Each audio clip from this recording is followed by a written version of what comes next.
లేదంటే ఆఖరికి 2023లో కూడా మొన్న జరిగిన రాష్ట్ర శాసనసభ ఎన్నికలలో కూడా ఎంఐఎం పార్టీ జూబ్లీ హిల్స్ నుంచి పోటీ చేసింది.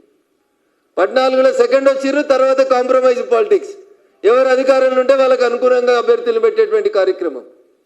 పోయినసారి 2023 ఎలక్షన్స్లో మహమ్మద్ అజారుద్దీన్ గారు కాంగ్రెస్ క్యాండిడేట్ అయితే ఎంఐఎం వీకెస్ట్ క్యాండిడేట్ని పెట్టి కాంగ్రెస్ని గెలిపించేందుకు ప్రయత్నం చేసింది.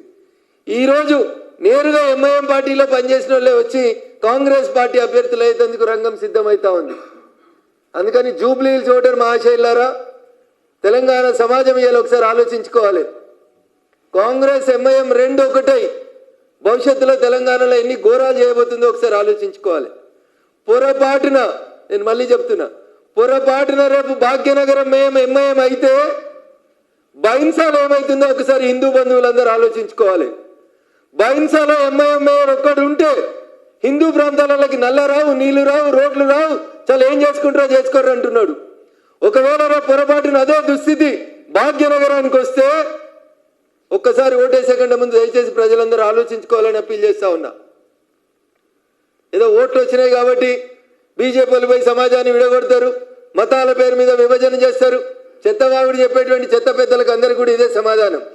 మేము సబ్కా సాత్, సబ్కా వికాస్, సబ్కా విశ్వాసాన్ని మేము ముందుకు పోతా ఉంటే మీరు జస్ట్ ఓట్ల కోసం, ఒక వర్గం ప్రజల్ని మీరు అప్పీల్ చేయడం కోసం మీరు చేస్తున్నటువంటి కుట్ర. అందుకని జూబ్లీ హిల్స్లో రేపు జరగబోయేటువంటి ఎన్నికల సందర్భంగా సమాజం అంతా ఆలోచించాలి. బాగా హైలీ ఎడ్యుకేటెడ్ పీపుల్ ఉంటారు, ఇంటలెక్చువల్స్, మేధావులు, సాఫ్ట్వేర్ మిత్రులందరూ ఆలోచించాలి. కాంగ్రెస్ ఎంఐఎం కలిసి భాగ్యనగరాన్ని ఏం చేయబోతున్నాయనేది ఒకసారి ఆలోచించుండ్రి. కాంగ్రెస్ గత చరిత్రను ఒకసారి చూడుండ్రి. కాంగ్రెస్ పార్టీలో ఒక ముఖ్యమంత్రి ఉంటే ఆ ముఖ్యమంత్రిని దించేందుకు కాంగ్రెస్ వల్లే మత కల్లోలాలు సృష్టించినటువంటి గడ్డ ఈ భాగ్యనగరం. రేపు జిహెచ్ఎంసీ ఎన్నికల్లో ఎంఐఎం గిట్ట మేయర్ అయితే నేను మళ్ళీ చెప్తా ఉన్నా, బైన్సాకి భాగ్యనగరానికి తేడా లేకుండా పోతుంది. అందుకని కాంగ్రెస్ ఎంఐఎం కలిసి జూబ్లీ హిల్స్ ఉప ఎన్నికల సందర్భంగా తెరలేపిన చీకటి ఒప్పందానికి, చీకటి దోస్తానికి స్వస్తి పలుకుమని చెప్పి నేను ఓటర్ మహాశయులందరూ కూడా విజ్ఞప్తి చేస్తా ఉన్నా. కాంగ్రెస్ ఎప్పుడూ ముస్లింలని వంచింది, మోసం చేసింది, ఓట్లు వచ్చినప్పుడు మాత్రమే అప్పీజ్మెంట్ చేసింది తప్ప కాంగ్రెస్ ఎప్పుడు ముస్లింలని హక్కున చేర్చుకోలే, వాళ్ళకి ఏం చేయలేదు. ఏమైనా చేసాం, ఏం చేసినాం? పేదోళ్ళకి ఇల్లు కట్టి ఇచ్చినాం, గ్యాస్ సిలిండర్లు ఇచ్చినాం, ఆఖరికి ముస్లిం ఆడబిడ్డలు కష్టపడొద్దని ట్రిపుల్ తలాక్ చట్టాన్ని రద్దు చేసి ముస్లిం ఆడబిడ్డల పక్షాన నిలబడ్డది భారతీయ జనతా పార్టీ, నరేంద్ర మోడీ గారి ప్రభుత్వం. ఇంత ముస్లింలతో దోస్తానని చెప్పేటువంటి కాంగ్రెస్ తెలంగాణలో 22 నెలలైంది, ఒక్క మంత్రి పదవి ఇచ్చిందా? ఏం చేస్తారు? ఓట్లు రాగానే తాయిలాలు ఇస్తారు, నలుగురు మత పెద్దల్ని మేనేజ్ చేసుకుంటున్నారు. ఈ అప్పీజ్మెంట్ పాలిటిక్స్ వల్ల అటు ముస్లిం సమాజానికి కూడా నష్టం జరుగుతుందని ఒకసారి వాళ్ళు కూడా ఆలోచించుకోవాలి. ఎంఐఎం కాంగ్రెస్ ఆడి ఈ రెండు ఆడేటువంటి నాటకంలో ముస్లింలు బలిపశువులు కావద్దని చెప్పి కూడా నేను ఈ సందర్భంగా వారికి కూడా హెచ్చరిక ఇస్తా ఉన్నా. కాబట్టి దయచేసి జూబ్లీ హిల్స్కి నవంబర్ 11వ తారీఖున జరగనున్నటువంటి ఉప ఎన్నికల్లో ఏ చీకటి ఒప్పందం ఎంఐఎం పార్టీని పోటీ చేయకుండా చేసిందో చెప్పాలి. దేశంలో 7 ఎన్నికలైనా పోయి పోటీ చేసే సత్తా ఉన్న ఎంఐఎం భాగ్యనగరంలో ఎందుకు పోటీ చేస్తలేదు? ఎవరిని గెలిపించేందుకు ప్రయత్నం చేస్తూ ఉన్నారు?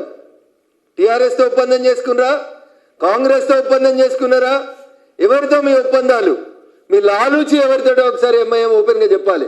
లేకపోతే సమాజం వాళ్ళ గురించి ఒకసారి దయచేసి ఆలోచించమని చెప్పి ఈ సందర్భంగా నేను సవినయంగా అప్పీల్ చేస్తా ఉన్నా. జాగరూకులైనటువంటి జూబ్లీ హిల్స్ ఓటర్లు ఒకసారి ఆలోచించండి. 10 ఏళ్ళు అధికారంలో ఉన్నోళ్ళు జూబ్లీ హిల్స్ స్లమ్స్ని ఏం మార్చిండ్రు, జూబ్లీ హిల్స్ రూపురేఖలు ఏం మారినాయి ఒకసారి దయచేసి ఆలోచించండి.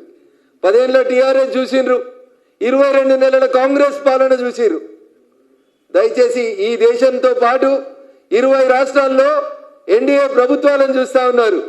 అందుకని జూబ్లీ హిల్స్ ఉప ఎన్నిక అధికారంలో ఉన్న కాంగ్రెస్ గుణపాఠం చెప్పాలంటే, 10 ఏళ్ళు అధికారంలో ఉండి జూబ్లీ హిల్స్ రూపురేఖల్ని మార్చలేనటువంటి బీఆర్ఎస్ పార్టీ గుణపాఠం చెప్పాలంటే దయించి భారతీయ జనతా పార్టీ అభ్యర్థిని ఆశీర్వదించమని నేను మీ ద్వారా జూబ్లీహిల్స్ ఓటర్ మహాశైలకి నెల 2 నెలల తర్వాత రాబోతున్నటువంటి భాగ్యనగరం ఓటర్ మహాశైల ముందున్నటువంటి ప్రమాదాన్ని ఇప్పుడే వాళ్ళ ముందు ఉంచి అలర్ట్ చేయాలనేటువంటి ఉద్దేశంతో మీ ద్వారా భాగ్యనగరంలో ఉంటున్నటువంటి దాదాపు 1,40,00,000 మంది ఓటర్ మహాశైలకి సవినయంగా అప్పీల్ చేస్తా ఉన్నాం.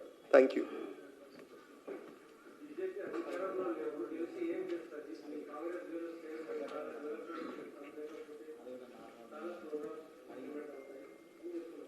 సో గెలిచిన 22 నెలల నుంచి వాళ్ళు ఇంప్లిమెంట్ చేసిన మంచి ప్రోగ్రాంలు, వాళ్ళకి నచ్చిన కాన్స్టిట్యున్సీ పేరు చెప్పమనండి, అడిగిపోయి మాట్లాడదాం. ఇది రూలింగ్ గవర్నమెంట్. 22 నెలలు అయింది. జూబ్లీహిల్స్ ఎమ్మెల్యే గారు చనిపోయి దాదాపు 4.5 నెలలు వస్తుంది.